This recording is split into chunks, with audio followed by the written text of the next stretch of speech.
What's going on, everybody? It's your boy Winston A. Marshall, aka the Swaggy Blurred, and I am here for my review of 2022's live-action Pinocchio Remake. So a lot of stuff going on here, man. Directed by Robert Zemeckis, starring Tom Hanks, Keegan-Michael Key, Cynthia Erivo, Joseph Gordon-Levitt, just a whole slew of all-star talent in this film. And I gotta be honest, man, I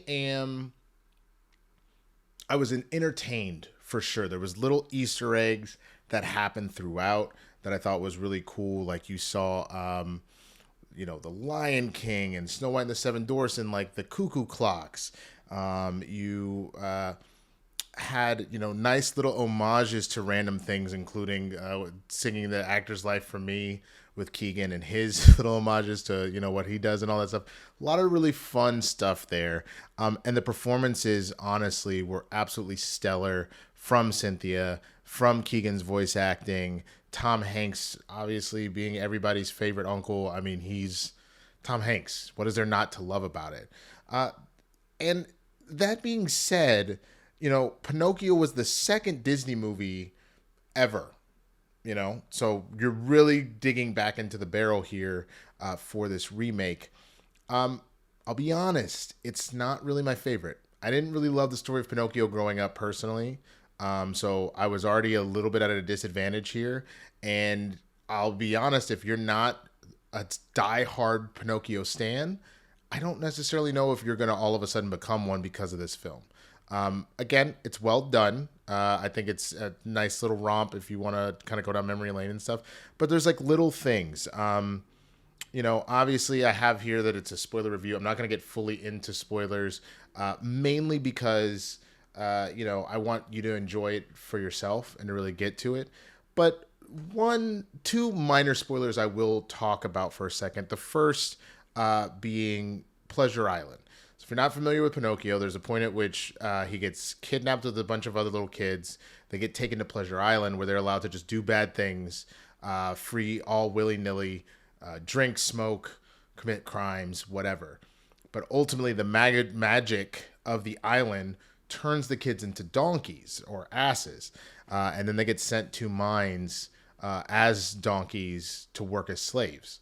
So in the OG, Pinocchio and the kids are smoking cigars, they're drinking beer, and they're destroying stuff and getting up to no good. In this, you still have kids up to mischief and throwing stuff through windows and whatever, but they made a creative change to make it that they just drink root beer and there's no smoking.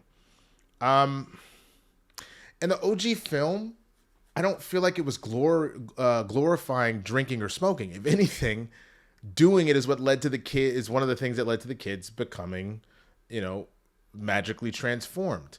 So I really wanted to see these kids kind of go like you had the physical danger element of it, but I really wanted to see that same thing. But they could be like, oh no, have as much root beer as you want. Like having a bunch of soda is the devil. I mean, yeah, diabetes and high sugar levels, but like, you know what I'm saying? It's not quite the same. And I feel like I understand you kind of change with the times and stuff like that, but I don't think it was that bad to shy away from.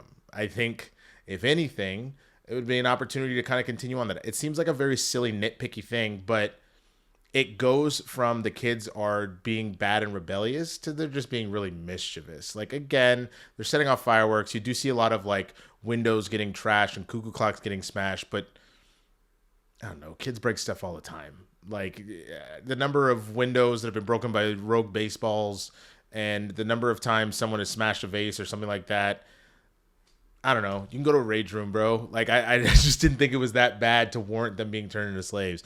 And then finally, the other thing that really got me is the ending. And again, spoiler alert up top, but for those that aren't familiar with the story of Pinocchio, Pinocchio is a puppet, gets turned into a living wooden boy, and is trying to become a real boy. And that's really the same quest here in this film.